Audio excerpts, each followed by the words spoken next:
الصلاة والسلام عليك يا رسول الله وعلى آلك وصحابك يا حبيب الله. الصلاة والسلام عليك يا نبي الله وعلى آلك وصحابك يا نور الله. میٹھے میٹھے اور پیارے پیارے اسلامی بھائیوں، بیان سے قبل اچھی اچھی نیتیں فرما لیجیے. فرمان مصطفیٰ صلی اللہ تعالی علیہ وسلم، مسلمان کی نیت اس کے عمل سے بہتر ہے. جتنی نیتیں زیادہ اچھی ہوں گی اتنا ہی ثواب بھی زیادہ ملے گا. آپ نیت فرما لیجیے کہ انشاءاللہ عز و جل اللہ عز و جل کی رضا پانے اور ثواب کمانے کے لیے بیان سنوں گا. اول تا آخر سنوں گا. دوران بیان موبائل سے نہیں کھیلوں گا. نگاہیں نیچے کیے ہوئے خوب توجہ کے ساتھ بیان سنوں گا. جو سنوں گا اس پر عمل کرتے ہوئے دوسرے اسلامی بھائیوں تک پہنچانے کی سعادت حاصل کروں گا. اور بھی اچھی اچھی نیتیں فرما لیجیے. انشاءاللہ جتنی نیتیں زیادہ اچھی ہوں گی ثواب بھی اس قدر ہی زیادہ ملے گا. اللہ عز و جل کے محبوب دانہ غیوب منزہ عن العیوب صلی اللہ تعالی علیہ وسلم کا فرمان عالی شان ہے، جس نے مجھ پر دن بھر میں 1000 مرتبہ درود پاک پڑھا وہ اس وقت تک نہیں مرے گا جب تک جنت میں اپنی جگہ نہ دیکھ لے. صلو علی الحبیب صلی اللہ تعالی علی محمد صلی اللہ علیہ وسلم. میٹھے میٹھے اور پیارے پیارے اسلامی بھائیوں، حضرت سیدنا جنید بغدادی علیہ رحمت اللہ الہادی بیان فرماتے ہیں کہ ایک مرتبہ میرا کوفہ جانا ہوا. وہاں ایک سرمایہ دار کے عالی شان محل پر میری نظر پڑی جس سے عیش خوب چھلک رہا تھا. دروازے پر غلاموں کا جرمٹ تھا اور دریچے میں ایک خوش گلو کنیز یہ نغمہ الاپ رہی تھی جس کا مطلب ہوتا ہے اے مکان تجھ میں کبھی غم نہ داخل ہو اور تیرے اندر رہنے والوں کو زمانہ کبھی بھی پامال نہ کرے. کچھ عرصے بعد میرا پھر اسی محل سے گزر ہوا تو اس کے دروازے پر سیاہی چھا رہی تھی. نوکر چاکر غائب تھے اور اس ویران محل پر بوسیدگی وہ شکستگی کے آثار نمایاں تھے. زبان حال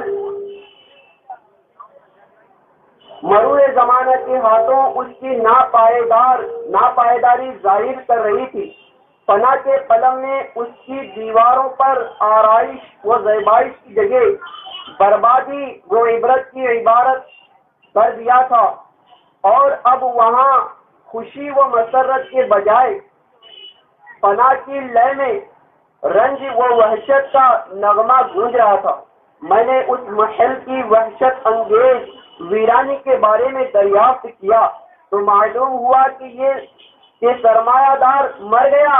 خدام رخصت ہو گئے، بھرا بھرایا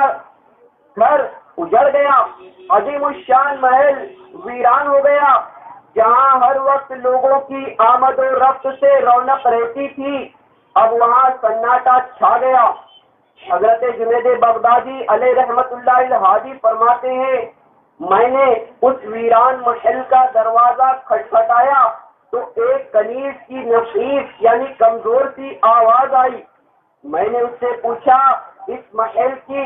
شان و شوکت اور اس کے چمک دمک کہاں گئی؟ اس نے اس کی روشنیاں اس کے جگمگ جگمگ کرتے قمقمے کیا ہوئے اور اس میں بسنے والوں پر کیا بیتی؟ میرے استفسار پر وہ بوڑھی کنیز اشک بار ہو گئی اور اس نے ویران محل کی داستان غم نشان سنانا شروع کی اور کہا اس کے رہنے والے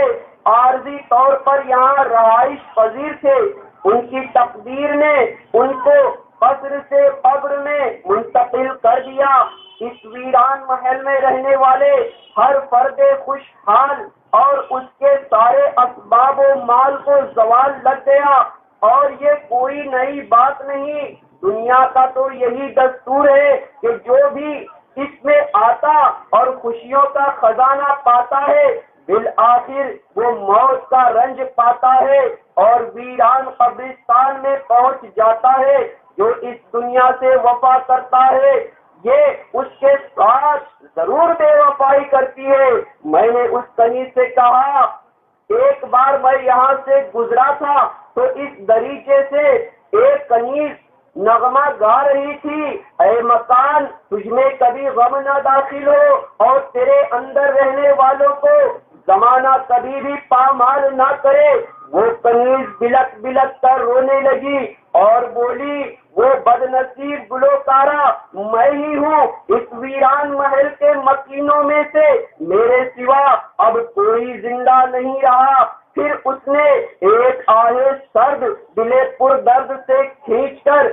کہا، افسوس ہے اس پر جو یہ سب کچھ دیکھ کر بھی فانی دنیا کے دھوکے میں مبتلا رہتے ہوئے اپنی موت سے غافل ہو جائے۔ میٹھے میٹھے اور پیارے پیارے اسلامی بھائیوں، ویران محل کی حکایت اپنے مکینوں کے فنا کے ہاتھوں موت کے گھاٹ اترنے کا کیسا عبرت ناک منظر پیش کر رہی ہے۔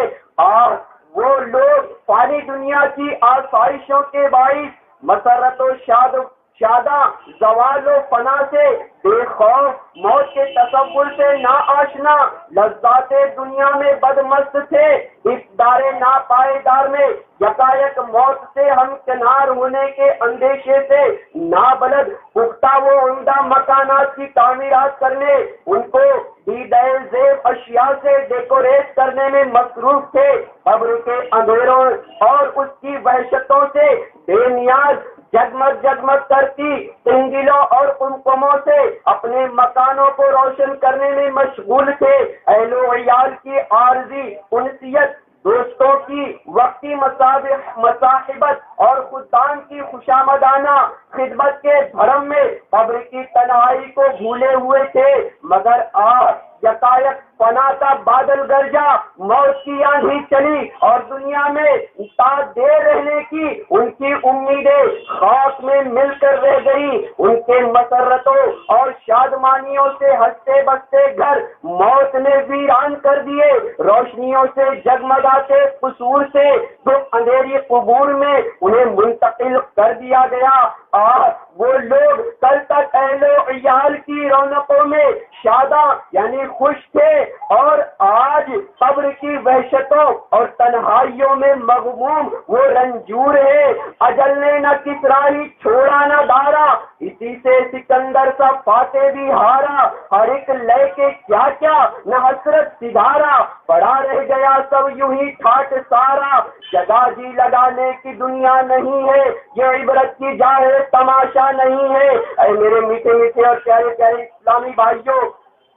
یقیناً جو دنیا میں پیدا ہوا ہے اسے مرنا پڑے گا، اور جب مرنا ہے تو موت کی تیاری ہم کس طرح کرتے ہیں۔ اے میرے میٹھے میٹھے اور پیارے پیارے اسلامی بھائیوں، یقیناً آج کی ایسی رات ہے جو بے شمار لوگ خرافات اور دنیاوی رنگینیوں میں بدمست ہو کر اپنی موت کو بھول جاتے ہیں۔ کوئی عیاشی میں لگ جاتا ہے، کوئی شراب نوشی میں لگ جاتا ہے، کوئی جوا کھیلنے میں لگ جاتا ہے، کوئی کسی کو پریشان کرنے میں لگ جاتا ہے، تو کوئی کسی کو لوٹنے میں لگ جاتا ہے، کوئی کسی کو مارتا ہے۔ درجے کے آج کی شب کو لوگوں نے اللہ کی نافرمانی کی رات بنا کر کے اس دنیا میں لوگوں کے سامنے پیش کر دیا۔ اے وہ لوگوں جو اس رات میں اپنے رب عز و جل کی نافرمانی کر کے اس سے اعلان جنگ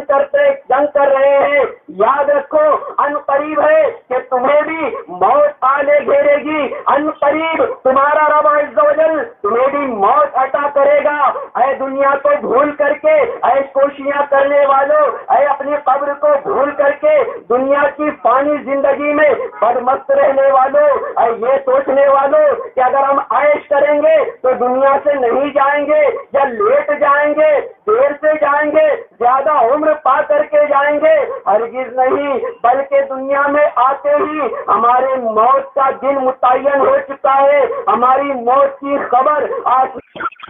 موت آلے گھیرے گی تو تمام کا تمام ہمارا گھر سناٹے میں بدل جائے گا۔ کل تک کے جو لوگ خوشیاں منا رہے تھے، 31 نائٹ کی تیاریاں کر رہے تھے، اپنے رب عز و جل کی نافرمانی کی تیاریوں میں لگے ہوئے تھے، آنے والی بے شمار گھرانے میں لوگوں کے کفن تیار کیے جا رہے ہوں گے، قبریں کھودی ہوگی تو اجپرد کیا ہوگا، ہو گیا تیرے دوست تجھ پر روئے کہ ہم میں سے ایک دوست کم ہو گیا، تیرے رشتے دار ملامت کرے، خوب چیخے، خوب سینہ پیٹے، واویلا مچائے۔ اے میرے میٹھے میٹھے پیارے پیارے اسلامی بھائیوں، اس سے پہلے کہ دنیا ہمیں چھوڑ دے، ہم خود اس دنیا کو خیر آباد کہتے ہوئے اپنے رب عز و جل کی رضا والی زندگی کو اپنے لیے مسمم کر لے اور رب تبارک و تعالیٰ کو راضی کرنے والے کام میں لگ جائیں۔ اس حکایت کے آخر میں کنیز کی نصیحت میں بھی عبرت کے بے شمار مدنی پھول ہیں، مگر افسوس ہے اس پر جو دنیا کی نیرنگیاں دیکھنے کے باوجود بھی اس کے دھوکے میں مبتلا رہے اور موت سے یکسر غافل ہو جائے۔ واقعی جو دنیاوی زندگی کے دھوکے میں پڑ کر اپنی موت اور قبر و حشر کو بھول جائے اور اللہ تعالیٰ کو راضی کرنے کے لیے عمل نہ کرے، نہایت ہی قابل مذمت ہے۔ اس دھوکے سے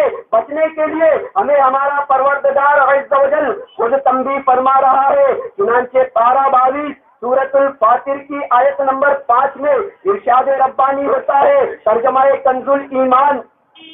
اے لوگوں بے شک اللہ عز و جل کا وعدہ سچ ہے، تو ہرگز تمہیں دھوکہ نہ دے دنیا کی زندگی، اور ہرگز تمہیں اللہ عز و جل کے حکم پر فریب نہ دے وہ بڑا فریبی یعنی شیطان۔ یقیناً جو موت اور اس کے بعد والے معاملات سے آگاہ ہے وہ دنیا کی رنگینیوں اور اس کی آسائشوں کے دھوکے میں نہیں پڑ سکتا۔ اے میرے میٹھے میٹھے اور پیارے پیارے اسلامی بھائیوں، اگر ہم اپنی آخرت کو سنوارنا چاہتے ہیں تو فوراً توبہ کر لیجئے اور اپنے رب عز و جل کو راضی کرنے والے کام میں لگ جائیے۔ یقیناً جو اللہ عز و جل کے کاموں میں لگ جاتا ہے اللہ عز و جل اس کے کاموں میں لگ جاتا ہے۔ اگر ہم نے اپنے رب کو ناراض کرنے والے کام شروع کر دیے تو یقین جانیے ہمارا رب غضبناک ہوگا، اور جب رب غضبناک ہوگا تو اس سے ہمیں کوئی نہیں بچا سکے گا۔ جب اس کا عذاب آئے گا تو وہاں پر چیخنے اور پیٹنے سے کوئی بات نہ بنے گی۔ اس سے پہلے کہ مہلت ہمیں ملی ہوئی ہے، فوراً توبہ کر لے اور اپنی آخرت کو بنانے کے کاموں میں لگ جائے۔ منقول ہے حضرت سیدنا نوح علیہ نبینا علیہ الصلوۃ والسلام نے ایک سادہ سی بانس کی جھوپڑی میں رہائش اختیار فرمائی۔ عرض کیا گیا بہتر تھا کہ آپ کوئی عمدہ مکان تعمیر فرما لیتے۔ فرمایا جو مر جائے گا یعنی جس کو موت کا یقین ہے اس کے لیے یہ بھی بہت ہے۔ افسوس کہ ہم موت کی جانب عدم توجہ کے سبب دنیا میں عمدہ مکانات کی تعمیرات میں منہمک ہیں۔ ہم اپنے مکانات کو English tiles, American bath room وغیرہ سے مزین ڈیکوریٹ کرتے ہیں اور ایکسٹرا اس میں ورک بھی کروا لیتے ہیں، خوب سجاتے ہیں اور خوب سے آراستہ و پیراستہ کرتے ہیں، مگر یاد رکھیے دنیاوی گھر ہمیں چند لمحوں، چند مہینوں، چند سالوں کے لیے ملا ہے، ہمیں ہمیشہ کے لیے رہنا ہے۔ اس سے پہلے قبر میں جانا ہے۔ اے دنیا کے گھر کو مزین کرنے والوں، اے دنیاوی گھر کو ڈیکوریٹ کرنے والوں، یاد رکھیے تم نے تو دنیا کے گھر کو خوب سجا لیا مگر اپنی قبر کو کیا سجا پائے؟ اپنی نیکیوں سے کیا اپنی قبر کو آراستہ کیے؟ کیا آخرت کے معاملے میں وہاں چین و سکون پانے کے لیے بھی کچھ نیکیاں کی ہیں؟ نہیں۔ اے میرے میٹھے میٹھے اسلامی بھائیوں، ایک عربی شاعر نے اس قدر درد بھرے انداز میں ہمیں سمجھانے کی کوشش کی ہے، چنانچہ اس کا ترجمہ ملاحظہ ہو۔ دنیا کی حقیقت اور آخرت کی معرفت سے جہالت کی بنا پر تو اپنے مکان کو زینت دینے اور صرف اسی کو آباد کرنے میں لگا ہوا ہے، اور تیرے مرنے کے بعد شاید تیرا غیر یعنی تیرا دشمن اس مکان کا مالک ہو، جس کو ایام کی گاڑی یعنی دنوں کی گاڑی قبر کی طرف کھینچتی چلی جا رہی ہے، وہ گویا موت سے مل چکا یعنی بہت جلد مرنے والا ہے، اور آدمی دنیاوی مقاصد کے حصول میں امید و رجا کے پھندے میں گرفتار ہے، حالانکہ انہی جھوٹی امیدوں میں اس کی ہلاکت پوشیدہ ہے۔ اس جوان کا اجر اللہ عز و جل کے ذمہ کرم پر ہے، جس نے اپنے قبر و آخرت کے معاملے کی تدبیر کی اور صبح و شام موت کی تیاری کرنے میں جلدی کی۔ اللہ عز و جل کے محبوب دانائے غیوب منزہ علی الغیوب صلی اللہ تعالی علیہ وسلم کو عمدہ مکانات سے کس قدر بے رغبتی تھی، اس بات کو ابو داؤد شریف کی اس روایت سے سمجھنے کی کوشش کیجیے۔ چنانچہ حضرت سیدنا انس رضی اللہ تعالی عنہ سے روایت ہے کہ ایک دن رسول اللہ صلی اللہ تعالی علیہ وسلم کہیں تشریف لے گئے، ہم بھی ساتھ ہی تھے کہ تاجدار رسالت صلی اللہ تعالی علیہ وسلم نے ایک بلند عمارت ملاحظہ کی تو فرمایا یہ کیا ہے؟ عرض کی گئی یہ فلاں انصاری کی ہے۔ یہ سن کر مدینے کے تاجور سلطان بحروبر محبوب رب اکبر عز و جل صلی اللہ تعالی علیہ وسلم خاموش ہو گئے اور یہ بات قلب اطہر پر رکھ لی، قلب اطہر میں رکھ لی، حتیٰ کہ اس عمارت کا مالک حاضر ہوا تو اس نے آپ صلی اللہ تعالی علیہ وسلم کو لوگوں کی موجودگی میں سلام عرض کیا۔ سرکار مدینہ صلی اللہ تعالی علیہ وسلم نے اس سے اعراض کیا، اس انصاری نے یہ عمل کئی مرتبہ کیا، یہاں تک کہ اس انصاری شخص نے اپنے بارے میں ناراضگی کا اظہار اور اعراض جان لیا تو اس نے جناب رسالت مآب صلی اللہ تعالی علیہ وسلم کے اصحاب سے اس کیفیت کو بیان کیا اور کہا واللہ میں رسول اللہ صلی اللہ تعالی علیہ وسلم کو ناراض پاتا ہوں۔ صحابہ اکرام علیہم الرضوان نے فرمایا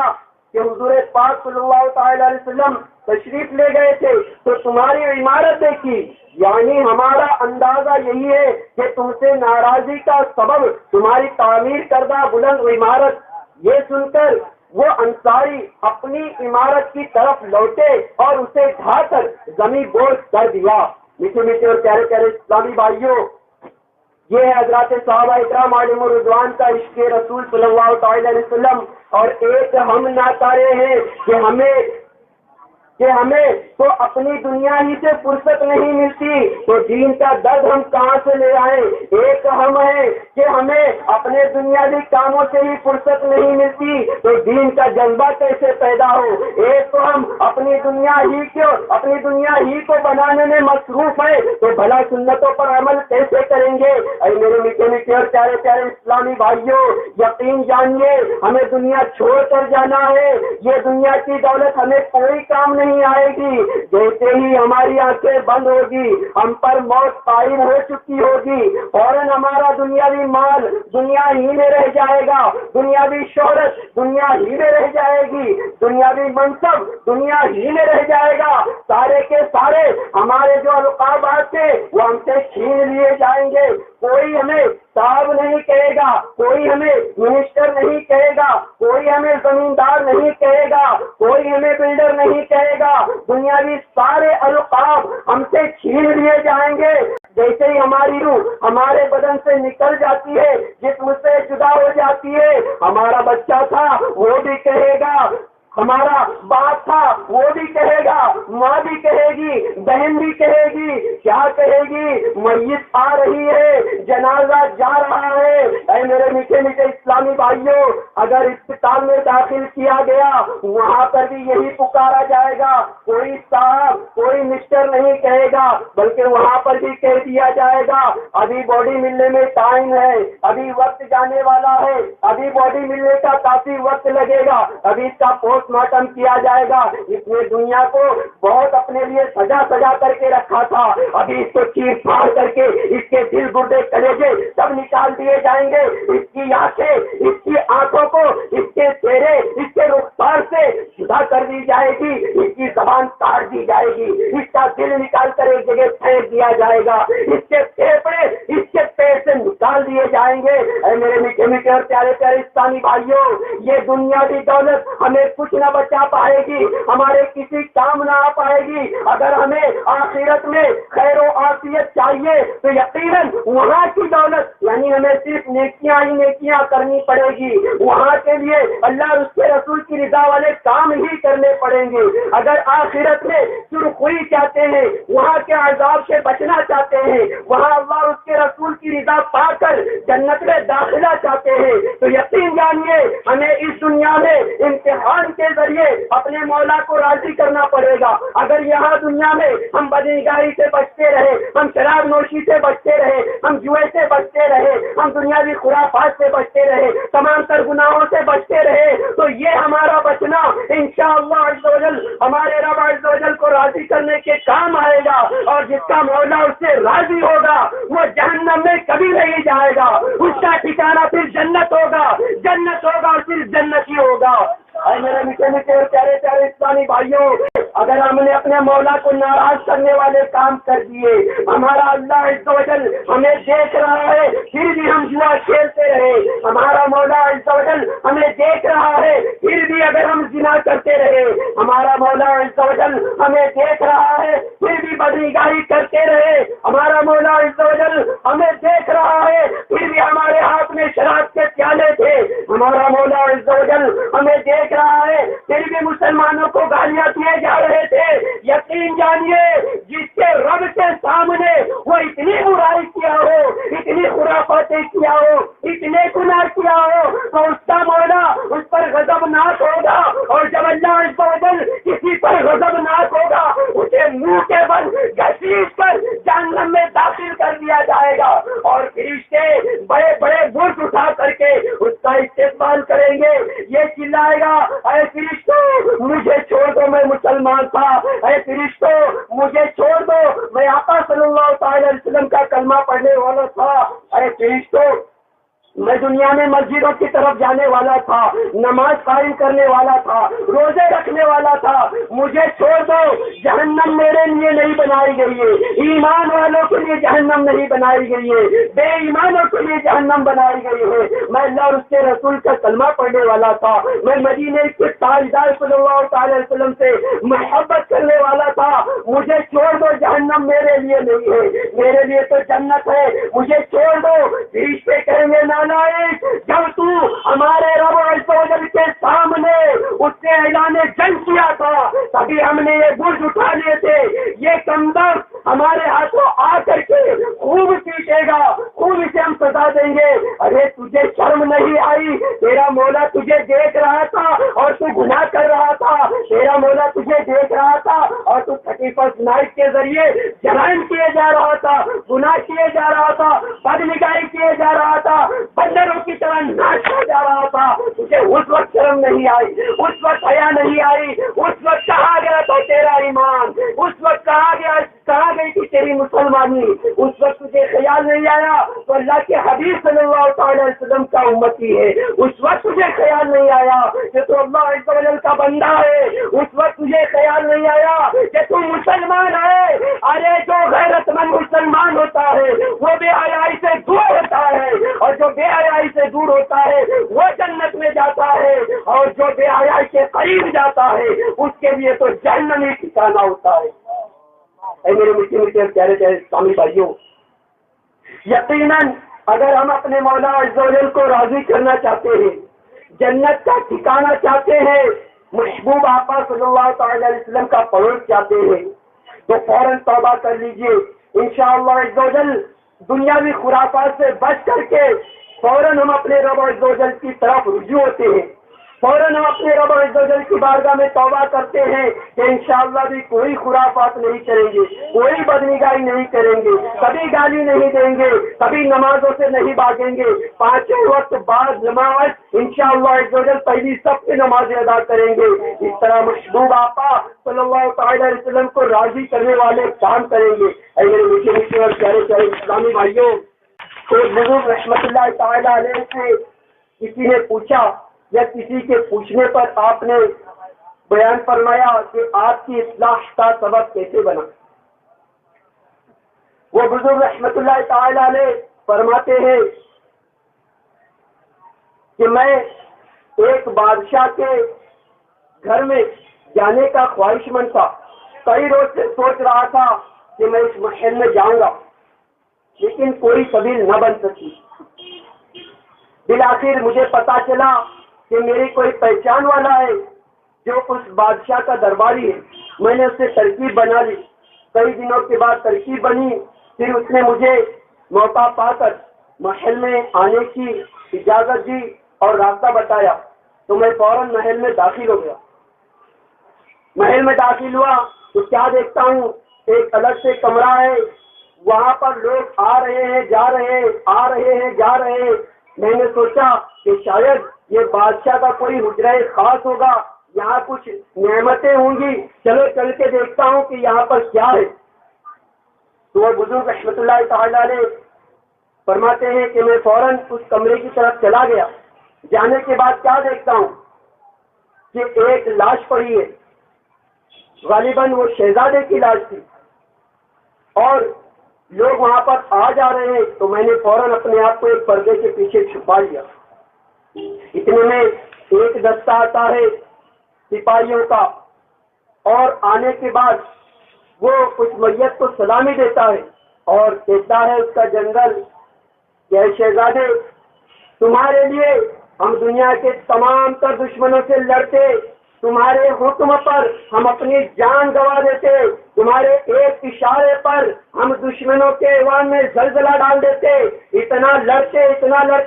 کہ یا دشمن بھاگ جاتے، مر جاتے، یا ہم خود مر جاتے، لیکن کیا کریں، ہائے افسوس کہ موت کے آگے ہماری کچھ نہ چلی، موت آئی ہم تمہیں بچا نہیں پائے، دشمن آتے تو بچا دیتے، اے شہزادے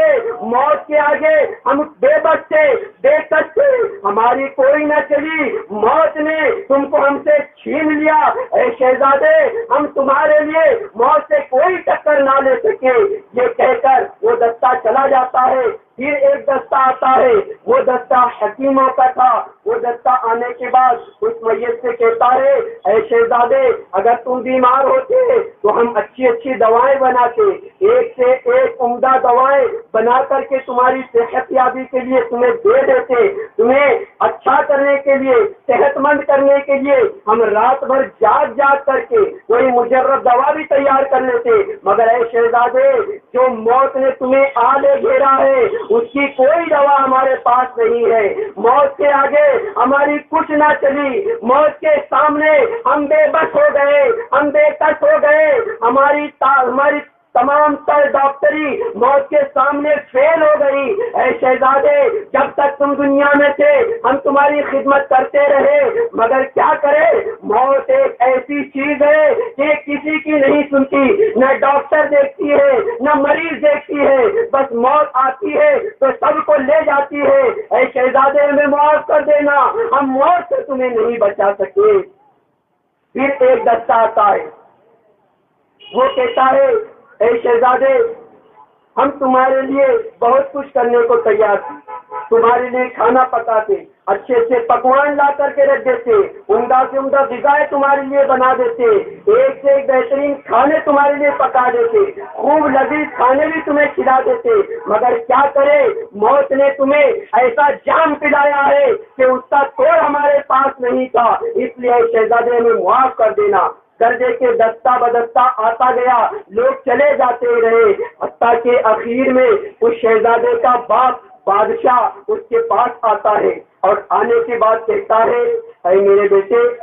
تمہارے لیے میں نے اپنی پوری سلطنت بچھا رکھی تھی، تمہارے عائش و عشرت کے لیے میں نے خدام لگائے، فوج بٹھائے، خوب ڈاکٹر یعنی حکیموں کا انتظام کیا، تمہارے لیے ہم نے سپہ سالار منتخب کیے،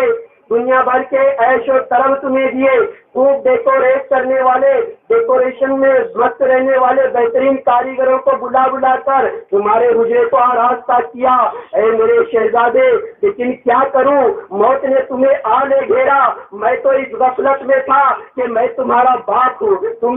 تم میری اولاد ہو، میں تم سے پہلے دنیا میں آیا تھا، اس لیے تم سے پہلے دنیا سے چلا جاؤں گا، مگر اے میرے شہزادے میں موت کی حکمت کو نہ سمجھ سکا، میں دنیا میں غفلت کا شکار ہو کر رہ گیا، اے میرے شہزادے میں تو یہ سوچتا تھا کہ میں بوڑھا ہو گیا، میں دنیا سے چلا جاؤں گا، مگر موت نے مجھے تیری اوقات دکھا دی، اے بادشاہ تو دنیا میں بادشاہ ہے لیکن میرے آگے تیری بادشاہت نہیں چلے گی، میرے آگے تیری عمر نہیں چلے گی، ارے تو دنیا پر راج کیا کرتا تھا، یہ دیکھ تیرے سامنے تیری اولاد کو میں موت کے گھاٹ اٹھا دیتا ہوں، تو غفلت میں نہ پڑے رہنا کہ میں بوڑھا ہو گیا ہوں اس لیے پہلے میں جاؤں گا، ارے سوچ تو صحیح، جس کی اولاد پیدا بھی نہیں ہوتی، ماں کی پیٹ نہیں اس کی جان لے لیتا ہوں تاکہ لوگوں کو عبرت حاصل ہو، اے آج کے اس سنتوں بھرے اجتماع میں آنے والے اسلامی بھائیوں آپ اپنے آپ پر بھی غور کیجئے، آپ اس غفلت میں نہ پڑیے کہ گھر جانے کے بعد میں توبہ کروں گا، ارے ممکن ہے یہاں سے اٹھنے سے پہلے کسی کا جنازہ نکل پڑے، یہاں سے اٹھنے سے پہلے کوئی گاڑی تیار کھڑی ہو کہ یہ اب اٹھے تو میں اسے کچل کر کے چلی جاؤں، اے میرے میٹھے میٹھے اور پیارے پیارے اسلامی بھائیوں وہ بادشاہ روتا رہا چلاتا رہا، اے میرے شہزادے میں غفلت میں تھا، میں یہ سوچ رہا تھا کہ پہلے میں دنیا سے جاؤں گا، پہلے میں دنیا سے جاؤں گا، تیرا کندھا مجھے ملے گا، تیرے کندھے پہ سوار ہو کر کے جاؤں گا، مگر شہزادے موت نے میری تمنا کو پوری نہ ہونے دیا، میری آنکھوں کے سامنے میری تمام تر پونجی، میری دنیاوی دولت، میرے فوج، میرے سپہ سالار، میرے حکما، میرے ڈاکٹر، ساری کی ساری چیزیں، سارا کا سارا فورس ہونے کے باوجود مجھے موت نے میری اوقات دکھا دی، اے بادشاہ یہ سارا سورس لگا دے لیکن تیرے شہزادے کو میں تجھ سے پہلے اٹھا لوں گا تاکہ آنے والے وقت میں کوئی غفلت میں نہ پڑ جائے کہ میری 6 سال کا ہوں، میں 12 سال کا ہوں، میری عمر پہنچے گی تب جا کر کے میں مروں گا، 40 سال کے بعد مروں گا، 63 سال کے بعد مروں گا، 72 سال کے بعد مروں گا، نہیں میرے میٹھے میٹھے اسلامی بھائیوں، اس لیے چاہیے کہ فوراً سے پیش کر توبہ کر لیجئے کہ انشاءاللہ عز و جل ہم اپنے رب کو راضی کرنے والے کاموں میں ہی لگیں گے، اسے ناراض کرنے والے کاموں میں نہیں لگیں گے، ممکن ہے کہ کل ہمارا باپ ہمارے سامنے رونا پیٹنا شروع کر دے، میرا بیٹا چلا گیا، میرا بیٹا چلا گیا، میرا بیٹا چلا گیا، اب میری بڑھاپے کی لاٹھی کون بنے گا، اب مجھے سنبھالنے والا کون ہوگا، کل تک کے جو باپ ہمیں پاس پوچھ کر کے اتنا بڑا کیا کہ بڑھاپے میں میرے بڑھاپے کی لاٹھی بن جائے، مجھے سکون دینے والا بن جائے، مجھے آرام دینے والا بن جائے، وہی باپ روتا چلاتا رہ جائے گا، آئے افسوس کہ میں نے اپنی اولاد کو غلط روش پر ڈال کر کے اس کی بھی آخرت پر بات کر دی اور اپنی دنیا و آخرت کو بھی تباہ کر دیا، اے میرے میٹھے میٹھے اور پیارے پیارے اسلامی بھائیوں اس سے پہلے کہ موت آئے اور جہنم میں ہمیں اپنا ٹھکانہ دکھا دے فوراً توبہ کر لو تاکہ موت سے پہلے جنت الفردوس میں ہم اپنی جگہ دیکھ سکے، آئیے دعوت اسلامی کے مدنی ماحول میں آئیے، یقیناً دعوت اسلامی کا مدنی ماحول ایسا ماحول ہے کہ اسی ماحول نے ادنا کو اعلیٰ کر دیا، دیکھو اندھیرا ہی اندھیرا تھا اجالا کر دیا، دیکھو بے شمار ڈاکو، بے شمار لٹیرے، بے شمار شرابے پینے والے، بے شمار جوا کھیلنے والے، بے شمار اوباش، بے شمار لوگوں کو پریشان کرنے والے دعوت اسلامی کے مدنی ماحول میں آنے کے بعد الحمدللہ باعزت باوقار مسلمان بن کر کے پوری دنیا پر ابھرے ہیں اور خود اپنی اصلاح کرتے ہوئے لوگوں کی اصلاح میں لگ گئے ہیں، ارے کل تک کے جو نمازوں سے بھی دور ہوا کرتے تھے آج الحمدللہ دعوت اسلامی کے مدنی ماحول میں آنے کے بعد وہ فجر میں لوگوں کو جگا کر کے صدائے مدینہ کے کام انجام دیے رہے ہیں، اے میرے میٹھے میٹھے اسلامی بھائیوں ایسے ڈاکو، ایسے چور، ایسے قاتل جو قتل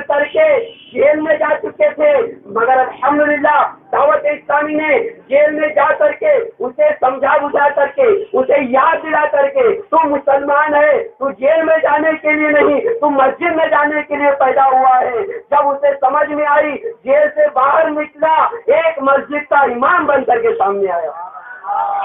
آپ بھی نیت فرما لیجیے.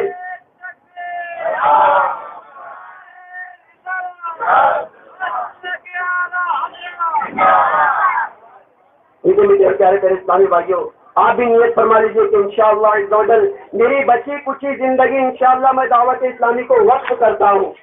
نیت فرمائے انشاءاللہ عز و جل، نیت کا ثواب بھی ملے گا، اور اگر نیت ہماری پختہ ہوئی، ہو سکتا ہے کہ یہی وقت ہمارے لیے قبولیت کا ہو جائے، تو ہو سکتا ہے کہ اسی نیت کے سبب اللہ تعالیٰ ہمیں جنت عطا فرمائے. فوراً نیت فرما لیجیے انشاءاللہ عز و جل ہم اب سے ہی کوئی غیبت نہیں کریں گے، نہ جھوٹ بولیں گے، نہ نمازوں سے دور رہیں گے. انشاءاللہ عز و جل مسجد ہی میں پڑے رہیں گے انشاءاللہ. شیطان کو بھی جو ہم نے کان پکڑ کر کے گناہ کرا رہا تھا نا، فوراً اس سے جنگ کا اعلان کر دیں.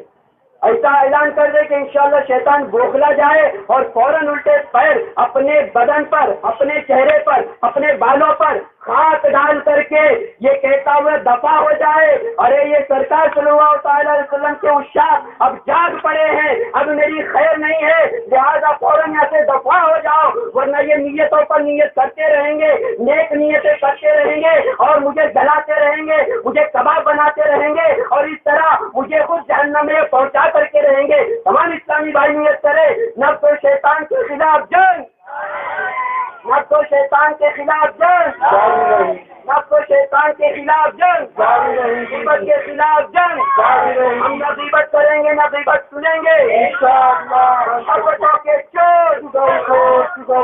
حسن مدینہ لگا رہے گا انشاءاللہ. رخ پہ داڑھی انشاءاللہ، سر پہ عمامہ انشاءاللہ، اکثر نہ رہے انشاءاللہ، حیات عرض انشاءاللہ. اپنے گراموں کے خلاف جنگ، نفس و شیطان کے خلاف جنگ، مسجد بڑے صحیح انشاءاللہ. اللہ تعالیٰ کی بارگاہ میں دعا ہے، کہنے اور سننے میں جو بھی غلطیاں اپنے محبوب صلی اللہ علیہ وسلم کے سفید انہیں معاف فرما کر اپنے جوار رحمت میں جگہ عطا فرمائے. آمین بجاہ النبی الامین صلی اللہ علیہ وسلم. صلوا علی الحبیب.